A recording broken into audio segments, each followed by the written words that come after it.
تو دستور یہ ہے کہ ہر دانشور گفتگو شروع کرنے سے پہلے اپنی گفتگو کا موضوع معین کرتا ہے۔ جب یہ زمانے کا دستور ہے، ہر دانشور پہلے موضوع معین کرتا ہے، پھر گفتگو کرتا ہے، تو سوال یہ ہے 3 دن تک اللہ کے نبی نے مسجد نبوی کے اندر نصارہ کے علماء کے ساتھ مباہلہ کیا ہے، یہ اسی طرح ہی بحث کرتے رہے تھے یا اس مباہلے کا بھی کوئی موضوع تھا؟ تو یقیناً اس مباہلے کا، اس مناظرے کا کوئی موضوع تھا۔ موضوع کے بغیر تو بحث نہیں ہوئی نا 3 دن تک۔ تو اب قرآن کے اندر مباہلہ موجود ہے، مباہلے کا حوالہ قرآن کے اندر موجود ہے، مناظرہ اور مباہلہ قرآن بتلائے مگر اس کا موضوع نہ بتائے، یہ تو نہیں ہو سکتا۔ تو آؤ قرآن سے پوچھتے ہیں، نبی پاک نے نصارہ کے علماء کے ساتھ جو مناظرہ کیا تھا اس کا موضوع کیا تھا؟ تو اب قرآن یہ کہتا ہے کہ اس کا موضوع تھا توحید۔ گھبرا تو نہیں گئے؟ کیا موضوع ہے مباہلے کا؟ توحید موضوع ہے، اپنی طرف سے نہیں کہہ رہا ہوں، قرآن نے کہا ہے کہ مباہلے کا موضوع توحید ہے۔ آپ کی تسلی کے لیے چلو عرض کر دیتا ہوں، آپ علماء کرام مجھے یہ بتائیں، وہ جو عیسائی مناظرہ کرنے آئے تھے، وہ نبی پاک کو جناب عیسیٰ کے متعلق نبی اللہ ہونا منوانے آئے تھے؟ کیا یہ منوانے آئے تھے کہ جناب عیسیٰ نبی اللہ ہیں؟ نبی اللہ کا عقیدہ تو سارے مسلمان رکھتے ہیں، اللہ کے نبی جناب عیسیٰ کو اللہ کا نبی مانتے ہیں۔ اگر نبی اللہ منوانے آئے تھے تو پھر مناظرہ کس بات کا تھا؟ نبی اللہ منوانے نہیں آئے، ابن اللہ منوانے آئے تھے کہ جناب عیسیٰ نعوذ باللہ من ذالک ابن اللہ ہیں۔ ابن کہتے ہیں بیٹے کو، اگر جناب عیسیٰ اللہ کے بیٹے ہیں، جب بیٹا ہے تو پھر اللہ کی کوئی شریک حیات ہے۔ جب شریک حیات ہے تو جس کی شریک حیات ہو اس کا شریک موجود ہوتا ہے، جس کا شریک موجود ہو وہ وحدہ لا شریک نہیں رہتا۔ وہ تثلیث کے قائل تھے، اللہ کے نبی توحید کے قائل تھے۔ مناظرہ اس بات پہ تھا کہ ان دو میں سے صحیح عقیدہ کیا ہے، توحید ہے یا تثلیث ہے؟ بھائی قرآن پڑھوں گا، اگرچہ میں کوشش کرتا ہوں کہ عقلی دلائل سے آپ کی گفتگو کو سمجھاؤں، لیکن اب علماء کا مجمع ہے اور علماء کا علم مجھ سے زیادہ بھرا ہے، تو میں اب قرآن سے سہارا لوں گا تاکہ اپنی بات کو علماء کرام کی خدمت تک میں پیش کر سکوں۔ تو قرآن مجید نے باقاعدہ اب ان کے عقیدے کو بیان کیا ہے، یہاں سے اب یہ طے ہو جائے گا وہ کیا منوانے آئے تھے، اللہ کے نبی کیا منوانا چاہتے تھے۔ گھبرا تو نہیں گئے میرے؟ سورہ نساء ہے، آیت کا نشان ہے 171۔ بسم اللہ الرحمن الرحیم، یا اہل الکتاب لا تغلوا فی دینکم ولا تقولوا علی اللہ الا الحق انما المسیح عیسی ابن مریم رسول اللہ وکلمتہ القاها الی مریم وروح منہ آمنوا فآمنوا باللہ ورسلہ ولا تقولوا ثلاثہ۔ اے اہل کتاب، اپنے دین میں لا تغلو، غلو نہ کرو۔ لفظی ترجمہ دے رہا ہوں، اب کسی کے رشتہ دار میں کرائے تو میری ذمہ داری نہیں ہے۔ لا تغلو فی دینکم، اے اہل کتاب، اے انجیل کے ماننے والوں، اپنے دین میں غلو نہ کرو۔ بلا تقولوا علی اللہ الا الحق، اللہ کے بارے میں سوائے حق کے کچھ مت کہو. انما المسیح عیسی ابن مریم رسول اللہ، سوائے اس کے کچھ نہیں ہے عیسیٰ ابن مریم، فقط ہے تو کیا ہے؟ رسول اللہ، اللہ کے رسول ہیں. وہ کلمتہ، اللہ کا وہ کلمہ ہے، القاہا الی مریم، جس کلمے کو اللہ نے مریم کی طرف ودیت فرمایا. وروح منہ، جناب عیسیٰ روح اللہ ہیں. فآمنوا باللہ ورسولہ، اللہ پر اور اس کے رسولوں پر ایمان مضبوطی سے رکھو. بلا تقولوا ثلاثہ، اب شیعہ ہو ثلاثہ کا ترجمہ نہیں جانتا ہو، یہ تو نہیں ہو سکتا. ثلاثہ کا عقیدہ مت اپناؤ، انتہو، اس سے باز آ جاؤ. خیر لکم، یہی تمہارے لیے بہتر ہے. انما اللہ الہ واحد، اللہ فقط واحد ہے. سبحان ان یکون لہ ولد، وہ پاکیزہ ہے اس بات سے کہ اس کے لیے کوئی بیٹا ہو. جو مباحثے میں آئے تھے ان لوگوں کا عقیدہ بتا رہا ہوں. اچھا پھر ایک آیت اور پڑھ دیتے ہیں جب تک آپ راضی نہیں ہوں. آیت کا نشان ہے 116 سورہ المائدہ. وَإِذْ قَالَ اللَّهُ يَا عِيسَى ابْنَ مَرْيَمَ أَأَنْتَ قُلْتَ لِلنَّاسِ اتَّخِذُونِي وَأُمِّي إِلَٰهَيْنِ مِن دُونِ اللَّهِ.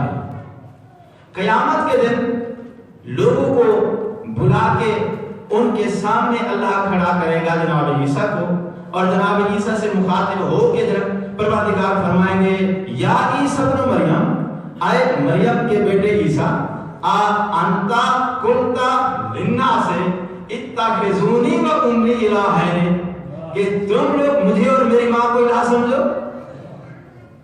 جناب عیسیٰ جواب دیں گے قال سبحانک، جناب عیسیٰ کہیں گے سبحانک، تو پاکیزہ ہے اس بات سے. ما یکون لی، میں کیسے کہہ سکتا ہوں ان اقولا ما لیس لی حق، وہ بات جس کے کہنے کا مجھے کوئی حق نہیں. سمجھ میں آ رہا ہے ان کا عقیدہ کیا تھا؟ تسلیس. اب فائنل راؤنڈ ہے اور آیت پڑھنے لگا ہوں. جو رہ گیا سو رہ گیا، نتیجہ بہت خوبصورت دینا چاہتا ہوں. اب سورہ مائدہ آیت کا نشان ہے 73. ارشاد رب العزت ہو رہا ہے لقد کفر الذین قالوا ان اللہ ثالث ثلاثۃ، وہ لوگ کافر ہو گئے جو یہ عقیدہ رکھتے ہیں کہ اللہ تین میں سے تیسرا ہے. وما من الہ الہ الا الہ واحد، حالانکہ کوئی الہ نہیں ہے، فقط الا الہ واحد، اللہ فقط ایک ہے. تو جو نبی کے مقابلے میں آئے تھے ان کا عقیدہ تسلیس تھا اور نبی توحید منوانا چاہتے تھے. مباحثے سے پہلے جتنی جنگیں ہوئی ہیں ان میں اسلام کے نظام پر حملہ ہوا ہے. مباحثے کے اندر اسلام کے نظام پر نہیں، اسلام کے نظریات پر حملہ ہوا ہے. جب نظام اسلام پر حملہ ہوتا تھا تو نبی علی کو بلاتے تھے. آج جنگ اس سے زیادہ خطرناک ہے، نظام پر نہیں نظریات پہ حملہ ہو رہا ہے. اسی لیے علی کے ساتھ بطور کو بھی بلایا گیا.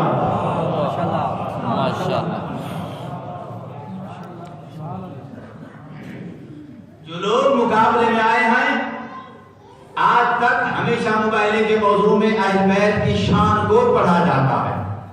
مناظرہ ہوتا ہے دو جماعتوں کے درمیان. تم نے جہاں ایک جماعت کی شان اور عظمت بیان کی ہے، مناظرہ کمپلیٹ اس وقت ہوگا جب اہل بیت کے مقابلے میں آنے والے لوگوں کے عقائد کو بھی بیان کیا جائے. اور یہی مباحثے کا مقصد ہے. جو اہل بیت کے مقابلے میں آئے ہیں ان کے عقائد کو بیان کیا جائے تاکہ لوگ اس سے نصیحت حاصل کریں کہ اپنے پیر کے بارے میں جو ان کے عقائد تھے، جو اہل بیت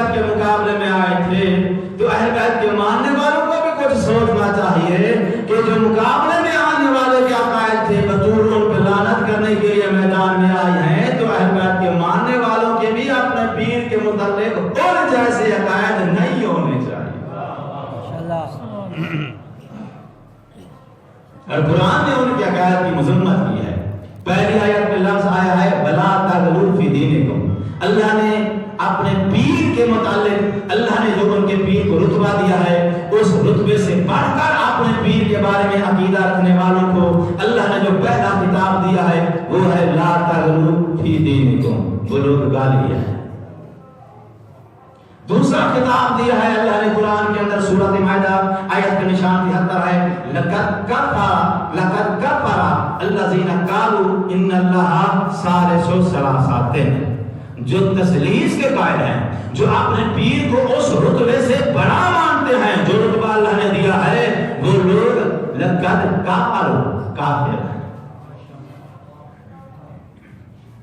لہذا حق یہی ہے کہ جو رتبہ اللہ نے کسی کے پیر کو دیا ہے پیر کے متعلق اسی رتبے کے مطابق عقیدہ رکھنا چاہیے.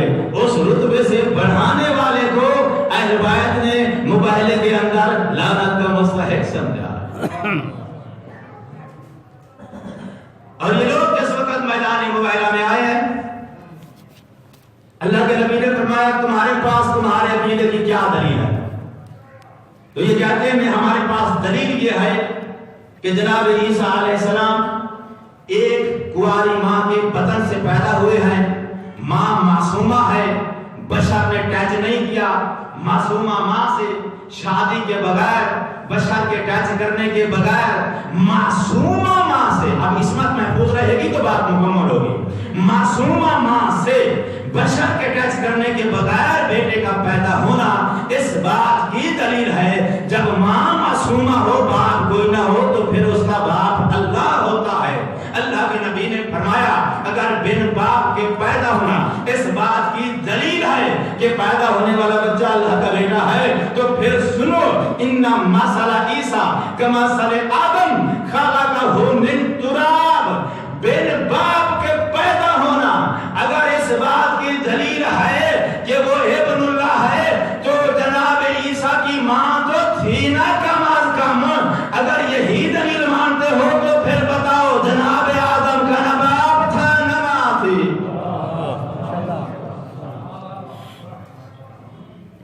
لیکن ان لوگوں نے نبی کی اس دلیل کو تسلیم نہیں کیا ہے. جب نبی کی دلیل پر یہ لوگ نہیں مانے تو اب جلال آیا ہے, رحمت الہی جلال بدل گئی. اب پھر قرآن جو ہے اس منظر کو بیان کرتا ہے. فرمایا فمن حاجک فیہ من بعد ما جاءک من العلم فقل تعالوا ندعو ابناءنا وابناءکم نساءنا ونساءکم انفسنا وانفسکم ثم نبتہل فنجعل لعنت اللہ علی الکاذبین. اہل بیت کو بلانے کی نوبت آئی ہے. تاریخ یہ کہتی ہے کہ 3 دن تک مسجد نبوی کے اندر مناظرہ ہوتا رہا. اللہ کے نبی دلیلیں دیتے رہے لیکن انہوں نے نبی پاک کی ایک بھی دلیل کو تسلیم نہیں کیا. 3 دن جب مناظرہ ہوتا رہا آخر میں اللہ نے پھر فرمایا کہ میرے حبیب اب دلیل دینے کی ضرورت نہیں ہے. اب اس بات کو ثابت کرنے کے لیے اہل بیت کو بلایا جائے. میرے مالک اپنی توحید کو منوانے کے لیے اگر اہل بیت کو ہی بلانا تھا تو 3 دن تک اپنے حبیب کو یہ زحمت دی ہے تو نے. تیرا حبیب 3 دن تک دلیلوں سے تیری توحید منواتا رہا ہے. اگر پھر آخر اہل بیت کو ہی اپنی توحید منوانے کے لیے بلانا تھا تو 3 دن تک اپنے حبیب کو زحمت دینے کی ضرورت کیا تھی؟ آواز نبی شاید تجھے معلوم نہیں ہے. سمجھدار ڈاکٹر ایک ہی دفعہ ہائی پوٹینسی کی دوا نہیں دیتا. تو دیکھ نہیں رہا ہے مسجد کے اندر حسبنا کتاب اللہ والے لوگ بھی بیٹھے ہوئے ہیں. ان کو سمجھانا چاہتا ہوں توحید سمجھانے کے لیے, توحید منوانے کے لیے. جب قرآن ناکافی ہو جائے تب اہل بیت بلائے جاتے ہیں.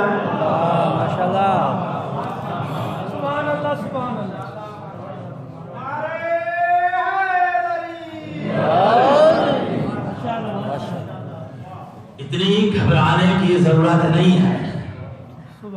گزشتہ رات کا واقعہ عین الاسد میں کچھ ہرن چھپے ہوئے تھے اور اللہ کے اسد کی ان کے اوپر عین تھی. تو اب وہ گھبراہٹ کے موسم گزر گئے ہیں. ذرا سر کو اٹھا کے فضائل سنا کرو. ایک سماعت کا سہارا دے سب.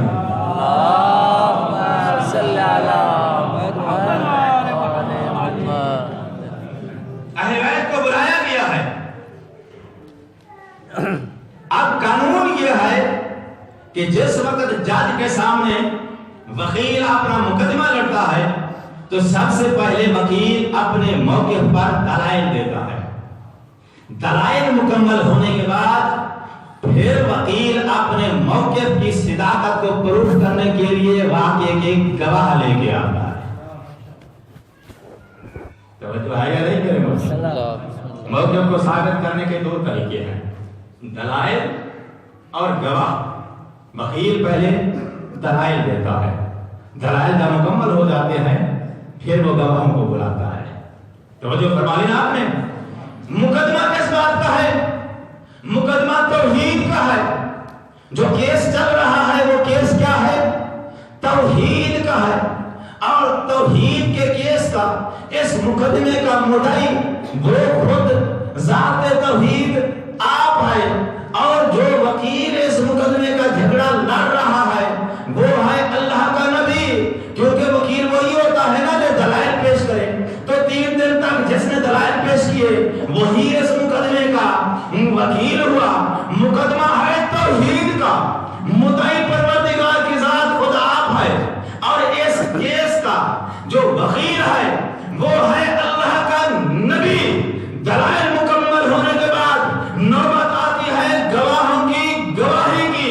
اب میں اپنے علماء اور حضرات سے سوال کرنے لگا ہوں، میرے ساتھ کچھ تعاون کرو، میرے علم میں اضافے کے لیے کچھ میرے ساتھ تعاون کرو کہ گواہ جس وقت وکیل میدان میں عدالت میں لے کر آتا ہے تو گواہ وکیل اپنی مرضی سے لے کر آتا ہے یا مدعی کی مرضی سے لے کے آتا ہے؟ وکیل گواہ اپنی مرضی کے نہیں لے کے آتا. گواہ ہمیشہ مدعی کی مرضی کے ہوتے ہیں. تو کوئی مت سمجھے کہ میدان مباہلہ میں اللہ کے نبی اپنی اہل بیت کو اس لیے لے کر آئے تھے چونکہ وہ رشتہ دار تھے. نہیں، رشتہ داری کی بنیاد پہ اللہ کے نبی نہیں لے کر آئے. جو ابھی تک مطمئن نہیں ہوئے ہیں میری اس بات پہ، اب پھر دوبارہ قرآن کی مدد لینے لگا ہوں. وما ينطق عن الهوى ان هو الا وحی یوحی. جو اس کی مرضی کے بغیر کلام نہیں کرتا، اس کی مرضی اور رضا کے بغیر اس کے مقدمے کے گواہ کیسے اپنی مرضی سے لے کے آ سکتا؟ جلی اور نبی کی آپس میں صلاح ہوئی تھی. میرے حبیب میرے اس مقدمے کے گواہ علی اور علی کے پورے گھرانے کو لے آؤ. بھائی صلاح ہوئی تھی قسم سے.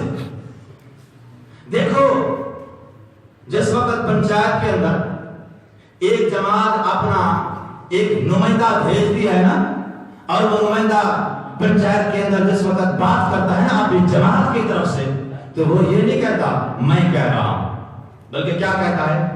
ہم کہتے ہیں، ہمارا کہنا یہ ہے. جو کہ اللہ کے نبی جلی کے ساتھ صلاح کر کے آئے تھے، اس لیے یہ نہیں فرمایا کہ میں اپنے بچوں کو لے کر آتا ہوں، فرمایا ابنانا ہم لے کے آتے ہیں. نبی اور جلی کی باقاعدہ صلاح ہوئی تھی. اللہ کے نبی علی کے پورے گھرانے کو میری توحید کی گواہی دینے کے لیے میدان مباہلہ میں لے آؤ. بھائی دیکھو مکہ کے اندر اللہ کے نبی نے جس وقت نبوت کا دعویٰ فرمایا تو اہل مکہ نے انکار کر دیا. یقول الذین کفروا لست مرسلا. کفار نے کہا لست مرسلا، ہم تجھے رسول نہیں مانتے. تو جب رسالت کا انکار ہوا تو پھر کیا ہوا؟ قل کفا باللہ شہید بینی و بینکم ومن عندہ علم الکتاب۔ اللہ نے اور جو قرآن کا علم رکھتا تھا ان دونوں نے مل کے نبی کی نبوت کی گواہی دی ہے۔ یہ مکہ کی بات ہے۔ پھر میدان غدیر میں یہ ہوا، اللہ نے فرمایا یا ایھا الرسول بلغ، اے میرے حبیب میرا آج وہ پیغام سنا دے جو میرے اور تمہارے درمیان طے ہوا ہے۔ تو اللہ کے نبی نے فرمایا کہ بھائی لوگ جو بیٹھے ہوئے ہیں نا ان میں کچھ وہ بھی ہیں جن کے بزرگوں کو، جن کے بڑوں کو علی نے قتل کیا ہے، تو منافقین کا ڈر ہے، خطرہ ہے میں علی کی ولایت کا اعلان کروں اور وہ لوگ انکار کرتے ہیں، محفل کے اندر جھگڑا ہو جائے اور پہلے ہی دن علی کی ولایت محل اختلاف ہو جائے۔ تو جس وقت یہ خدشہ ظاہر کیا گیا تو اللہ نے فرمایا واللہ یعصمک من الناس، میرے حبیب گھبرانے کی ضرورت نہیں ہے، اللہ تیرے ساتھ ہے۔ تو میدان غدیر میں نبی نے جلی نے مل کے علی کی ولایت کو منوایا۔ مکہ میں نبوت کا انکار ہوا ہے تو اللہ نے اور علی نے مل کے نبوت کی گواہی دی ہے۔ میدان غدیر میں جس وقت منافقین کا جھگڑے کا خطرہ پیدا ہوا تو اللہ نے اور نبی نے مل کے اعلان الولایت فرمایا ہے۔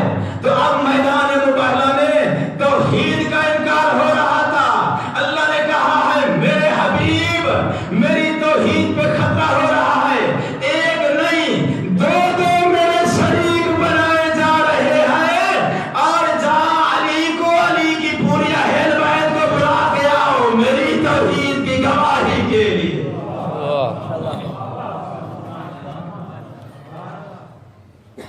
اہل بیت کا پورا گھرانہ نبی اور اللہ کی رضا کے ساتھ توحید کی گواہی کے لیے میدان مباہلہ میں بلائے گئے، اللہ کی توحید کی گواہی کے لیے پورا گھرانہ آیا ہے۔ اچھا شریعت میں دو گواہ کافی ہوتے ہیں یا نہیں ہوتے؟ بولو کافی ہوتے ہیں نا دو گواہ؟ شریعت میں دو گواہ کافی ہیں، سب علماء راضی ہیں اس بات پہ، یہی فتویٰ ہے نا فقہ کا، دو گواہ کافی ہیں۔ کیس ہے توحید کا، مدعی خود اللہ آپ ہے، اگر نبی اور علی مل کے آ کے میدان مباہلہ میں گواہی دے دیتے اور وہ بد دعا جو طے ہوئی تھی اس بد دعا کے لیے ہاتھ اٹھا دیتے تو کیا عذاب نازل نہ ہوتا؟ عذاب نازل ہو جاتا نا۔ تو دو گواہ کافی تھے، اگر نبی پاک اپنے ساتھ علی کو بلا کے لے آتے اور یہ دو آ کے نبی اور علی توحید کی گواہی دے دیتے تو دو گواہ کافی تھے، توحید کو ثابت کرنے کے لیے دو گواہ کافی تھے، عذاب کے نازل ہونے کی دعا کرنے کے لیے اور یہ فیصلہ کرنے کے لیے کہ ان دو جماعتوں میں سے کس کا عقیدہ ٹھیک ہے کس کا باطل ہے، کون اپنے عقیدے میں سچا ہے کون جھوٹا ہے۔ اس فیصلے کے لیے عذاب کی دعا اگر نبی اور علی کرتے تو عذاب نازل ہو جاتا، توحید کی گواہی مکمل ہو جاتی۔ جب گواہی دو سے مکمل ہو سکتی تھی تو پھر علی کے ساتھ ساتھ علی کی زوجہ اور چھوٹے بچوں کو بلانے کی ضرورت کیا تھی؟ بہت بڑا راز ہے اس بات کے اندر۔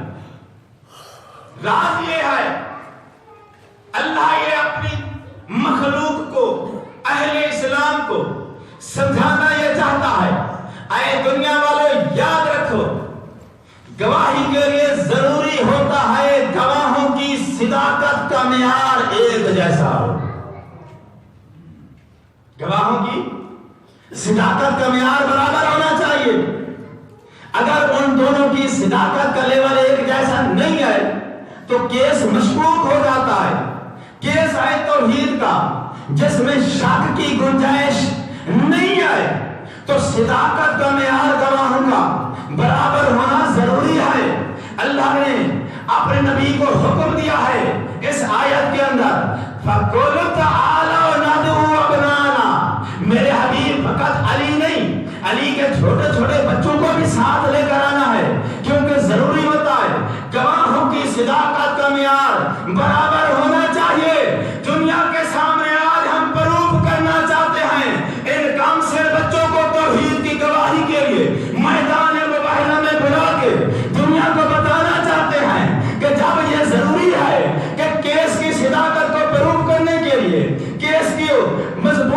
کرنے کے لیے گواہوں کی صداقت کا معیار برابر اور ایک جیسا ہونا چاہیے، تو نبی اور علی کے ساتھ علی کے چھوٹے بچوں کو ہم نے میدان مبارزہ میں اس لیے بلایا ہے تاکہ دنیا کو پتہ چل جائے جو گواہی اور صداقت کا معیار نبی کا ہے، کم سن سمجھ کے رد نہیں کرنا۔ جو لیول گواہی کا صداقت کا نبی کا ہے وہی حسن اور حسین کا۔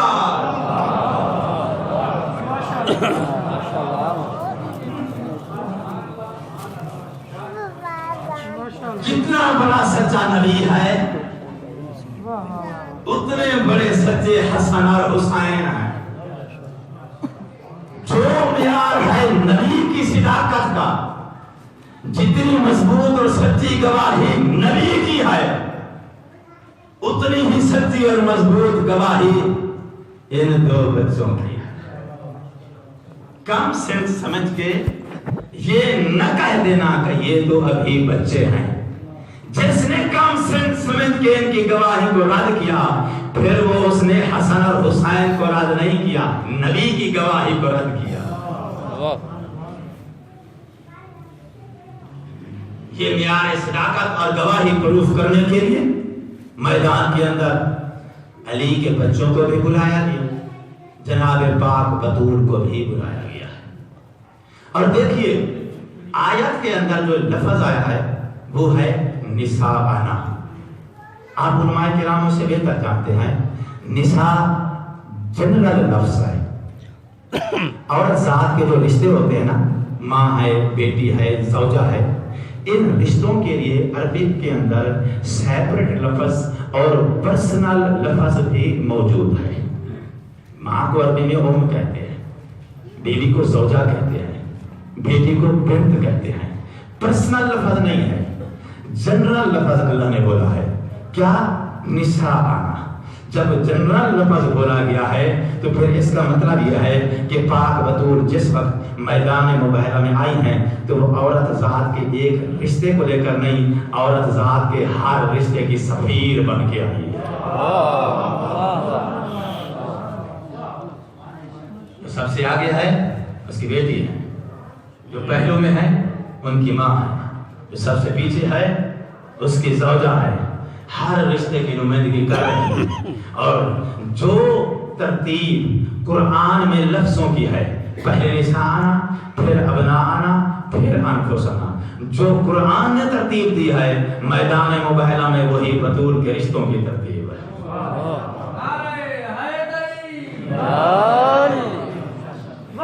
وہی ترتیب تھی رشتوں کی جو قرآن کی آیت نے ترتیب بتائی ہے۔ ملکہ شرافت، ملکہ عصمت، ملکہ شرم و حیا آج پہلی بار توحید کی گواہی دینے کے لیے گھر سے باہر آئی ہے اور عورت ذات کے ہر رشتے کی نمائندہ اور سفیر بن کے آئی ہے۔ دنیا کو بتلانا چاہتی ہے دین اسلام کی خاطر عورت کو گھر سے باہر آنا پڑ جائے تو لوگوں یاد رکھو، سلیقہ سیکھو، کس ڈھنگ سے کس ادا سے آنا چاہیے۔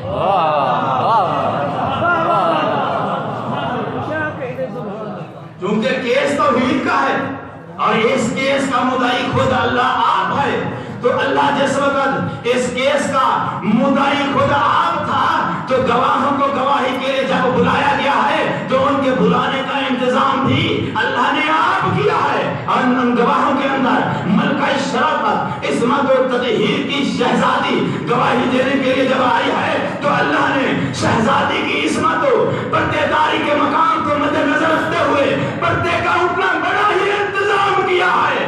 آگے نبوت تھی، پیچھے امامت تھی۔ اللہ نے بتایا ہے بطول کی عظمت، بطول کے پردے کی شان کیا ہے۔ شان یہ تھی ملکہ شرافت کی، نبوت اور امامت کی برکت میں بند تھی۔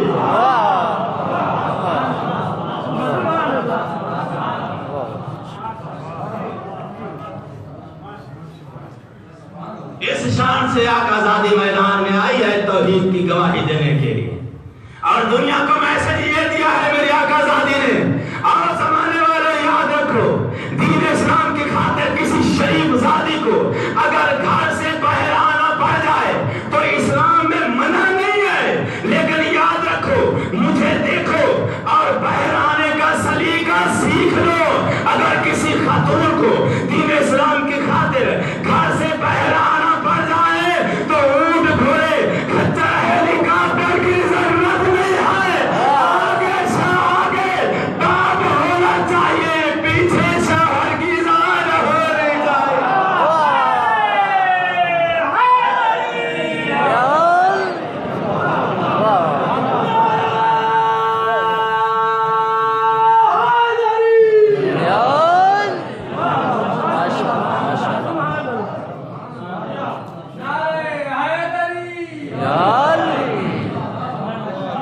اور طے یہ تھا نصارہ کے ساتھ کہ میدان مباہلہ میں آ کے آمنے سامنے کھڑے ہو جاتے ہیں اور دعا کے ہاتھ اٹھائیں گے، اللہ سے یہ کہیں گے پروردگار ان دو جماعتوں میں سے جس کا عقیدہ باطل ہے اس کے اوپر تو عذاب نازل فرما، تاکہ پھر عذاب سے فیصلہ ہو جائے کہ ان میں سے کون اپنے عقیدے میں سچا ہے کون جھوٹا ہے۔ تو وہ عذاب جو تھا وہ فیصلہ دینے کے لیے تھا کہ کون اپنے عقیدے میں سچا ہے کون اپنے عقیدے میں جھوٹا ہے۔ تو اس فیصلے کے لیے اللہ کے نبی اپنے اہل بیت کو لے کر جس وقت میدان میں آئے تو اب تاریخ نے منظر لکھا ہے کہ جس وقت نصارہ کے علماء نے پادریوں نے دور سے آتا ہوا یہ قافلہ اہل بیت کا دیکھا اور اس قافلے کے اندر پاک بطور کو دیکھا تو تاریخ میں لکھا ہے کہ جو سب سے بڑا عالم تھا نصارہ کا اس کی چیخ نکل گئی، رو کے کہتا ہے کہ ہم برباد ہو گئے، تم دیکھ نہیں رہے ہو محمد کے ساتھ مریم مقدس آ رہی ہے۔ اس کی جماعت نے کہا کہ بھائی یہ کیسے ہو سکتا ہے، مریم مقدس کو تو بہت عرصہ صدیاں بیت گئیں، وہ اس دنیا سے پردہ کر چکی ہیں، وہ اس دنیا سے جا چکی ہیں، مریم مقدس کیسے ہو سکتا ہے محمد کے ساتھ ہمارے خلاف گواہی دینے کے لیے آ جائیں؟ تو یہ کہتا ہے تم دیکھ نہیں رہے ہو اس بی بی کے چلنے کی شان اور پردے کی ہیبت دیکھ کر مجھے یوں لگتا ہے اگر یہ ہاتھ کا اشارہ کر دے پہاڑ پھٹ جائے، دست دعا بلند کر دے آسمان پھٹ جا۔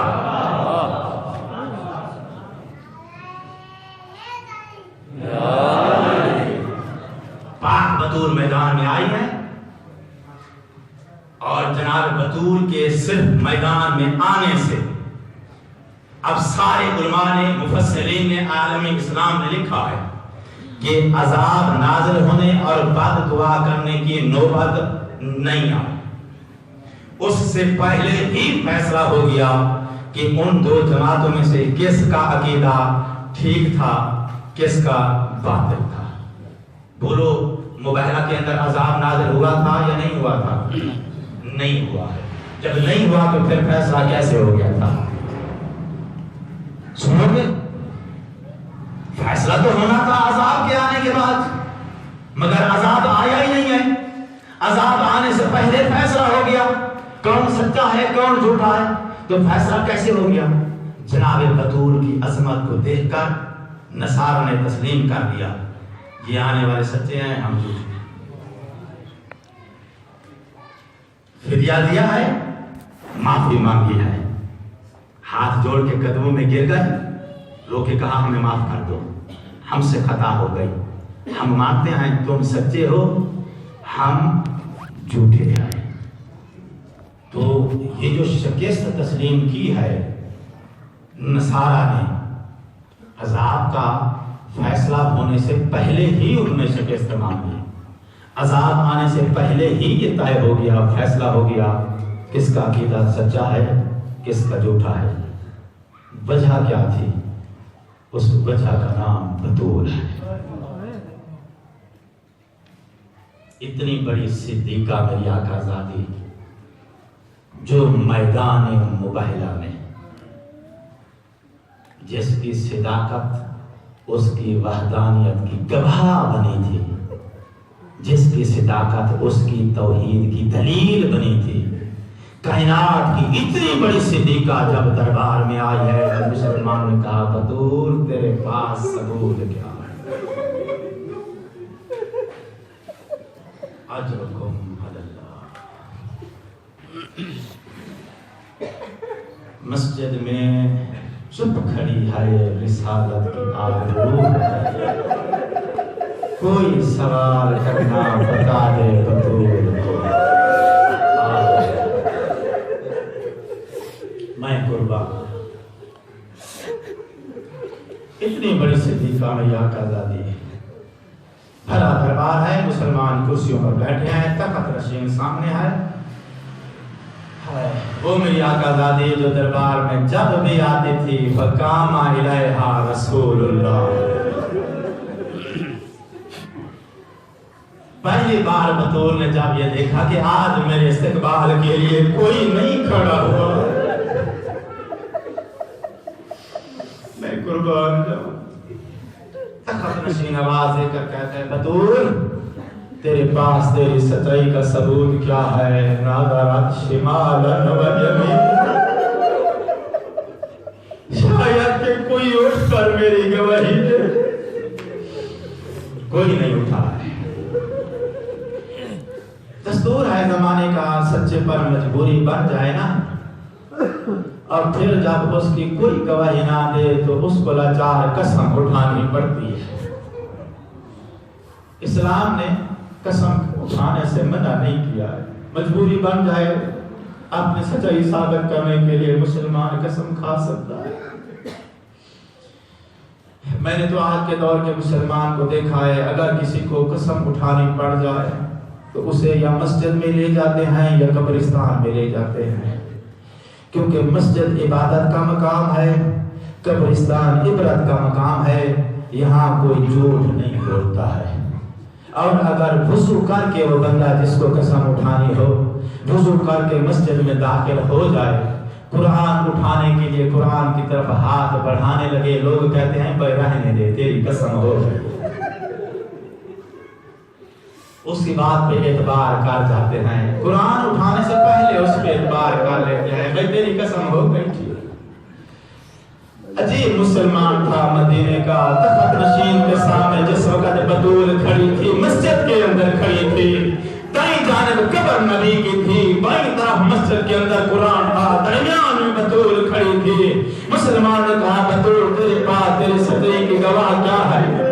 ہر مسلمان مجبوری کی حالت میں جب کوئی گواہ نہ ہو تو قسم کھا سکتا ہے. کوئی خدا و رسول کی قسم کھاتا ہے، کوئی قرآن اور ایمان کی قسم کھاتا ہے. لیکن عزیزو، ایک ماں کے لیے بہت بڑی قسم ہوتی ہے بیٹوں کے سار کی قسم. جب مسلمان نے کہا بطول تیرے پاس تیری سچائی کا گواہ کیا ہے؟ حسن حسین سامنے کھڑے تھے. پاک بطول نے ایک ہاتھ حسن کے سر پہ رکھا، دوسرا حسین کے سر پہ رکھا. لوگ نے کہا مجھے حسنین کے سر کی قسم، میں نے جھوٹ کبھی نہیں بولا، میں قربان ہوں.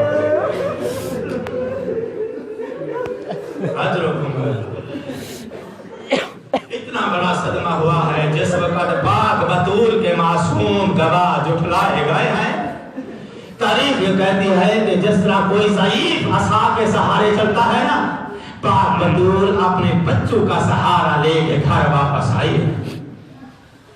گھر واپس آنے کے بعد 70 دن یا 90 دن، یہی دو مشہور روایت ہے نا. ہر نماز کے بعد کہتی تھی اللہم حج میرے مالک میں اب تمہیں میں زیادہ نہیں.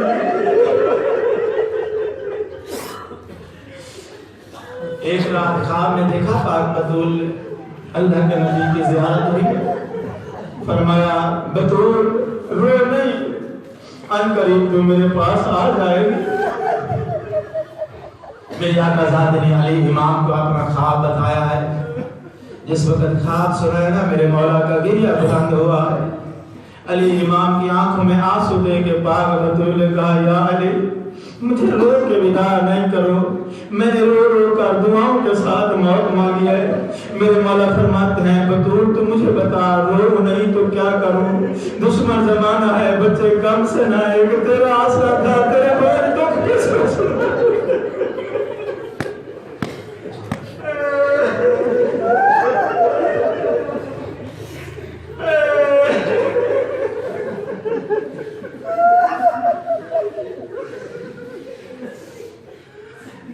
پاک بطول نے فرمایا میرے سرتاج میری کچھ وصیات ہیں، میرے پاس وقت زیادہ نہیں ہے، میری وصیات سن لو.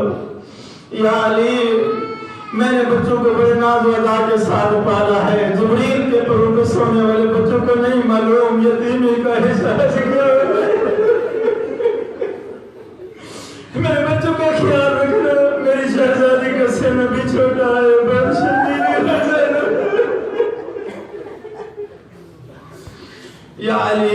میرے سرتاج میری قبر کا نشان مٹا دینا، میرے غسل کفن کا انتظام خود کرنا، مجھے رات کی تاریکی میں دفن کرنا، اذا نامت العیون وحادت الاسباب، جب دنیا سو جائے سنا بچہ سے میرے مولا نے رو کر فرمایا بطور اس طرح ان کو دفنایا جاتا ہے جن کا وارث کوئی نہ ہو، تو نبیوں کے سلطان کی بیٹی ہے، تیری ماں ملکۃ العرب تھی تو جنت کی شہزادی ہے، مجھے اجازت دے تیری شان کے ساتھ تیرا میت تیرا جنازہ اٹھاؤں، اور بطور رو کر کے تیاری میں برداشت نہیں کر سکتی، میرے جنازے پر وہ لوگ آئے نہ بھرے دربار میں کہتے تھے بطور مسئلہ بھول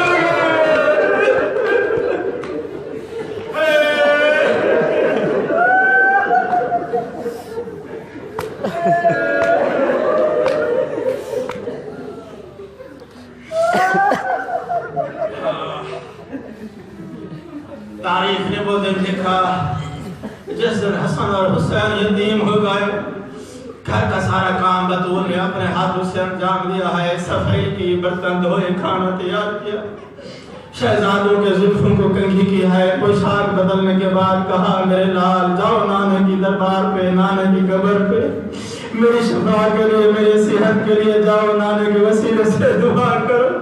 شہزادوں کو دعا کے لیے بھیجنے کے بعد کنیز کو بلایا، میں میرے قریب آؤ، میں اپنے کمرے میں جا رہی ہوں، جب تک تسبیح اور ذکر کی آواز آتی رہے سمجھنا کہ بطول زندہ ہے، جب میری آواز خاموش ہو جائے تو سمجھنا ہے میرے حسن حسین یتیم ہو گئے، لیکن میں نے تجھے بلایا اس لیے ہے جس گھر میں فوتگی ہو جائے بچوں کا خیال بھول جاتا ہے، بچوں کو کھانا دینا لوگ بھول جاتا ہے، میرے بچوں کو اگر میری موت کی خبر لگ گئی تو میرے بچے کھانا نہیں کھا سکیں گے، جب واپس آئیں تو ان کو میری موت کی خبر دینے سے پہلے ان کو کھانا دینا، کھانا دینے کے بعد بتلانا کہ بطول دنیا سے جا چکی ہے، شہزادے نانے کی قبر پر آئے ہیں۔ روایت یہ کہتی ہے کہ چھوٹے چھوٹے ہاتھ دست دعا کے لیے بلند کیے، دست دعا بلند کر کے کہا پروردگار میرے مالک تجھے تیرے اپنے حبیب کا واسطہ، یہ تیرا وہی حبیب ہے جو کائنات کے لیے عالمین کے لیے تمہیں رحمت بنا کے بھیجا ہے،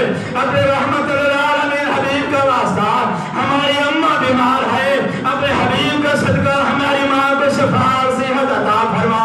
ہاتھ بے غیبی کی آواز آئی، دعاؤں کے موسم گزر گئے ہیں، اپنے گھر کا واپس چلے جاؤ۔ جس وقت ہاتھ بے غیبی سے اپنے یتیمی کی خبر سنی، شہزادوں کی نالائیں قبر پہ رہ گئی، امام کھول کر گلے میں آ گئے، دوڑتے ہوئے شہزادے گھر کو واپس آئے، دہی نے دروازہ روکا، آواز دے کر کہا شہزادے آؤ پہلے کھانا کھاؤ، رو کر فرمایا جن کی ماں مر جائے وہ کھانا نہیں کھا سکتے۔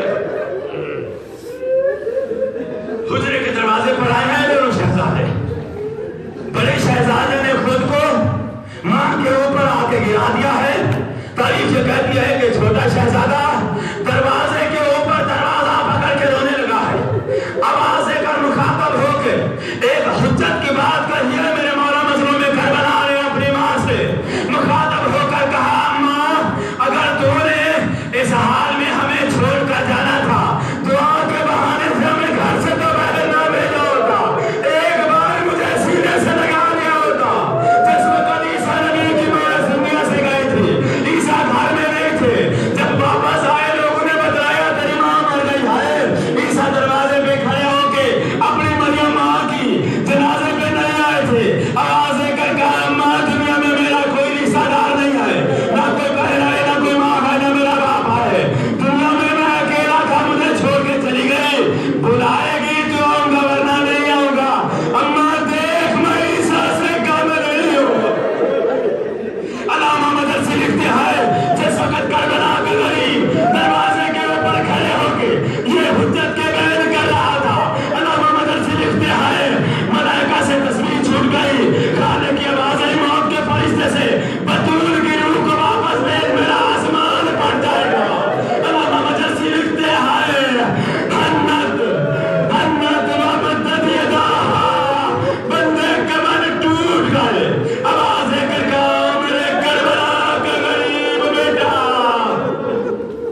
کی رسم مکمل تھی، شریعت کا حکم پورا کرنا تھا۔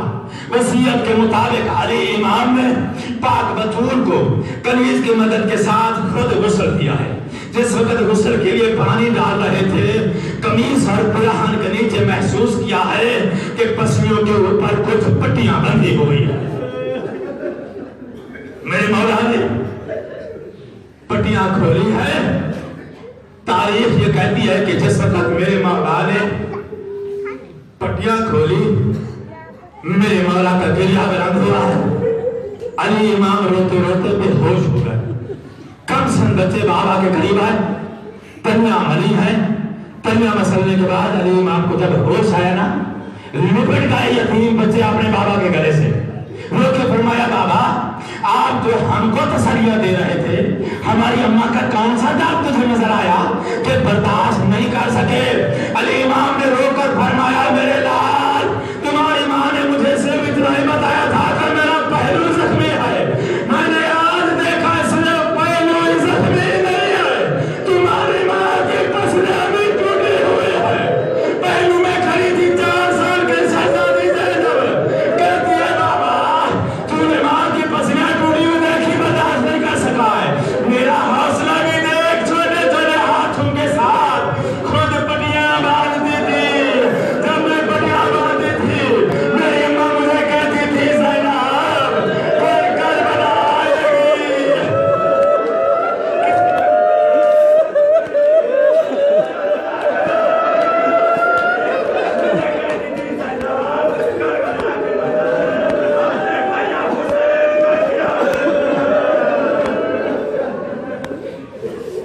وَسَيَعْلَمُ الَّذِينَ ظَلَمُوا أَيَّ مُنقَلَبٍ يَنقَلِبُونَ۔ لعنة الله على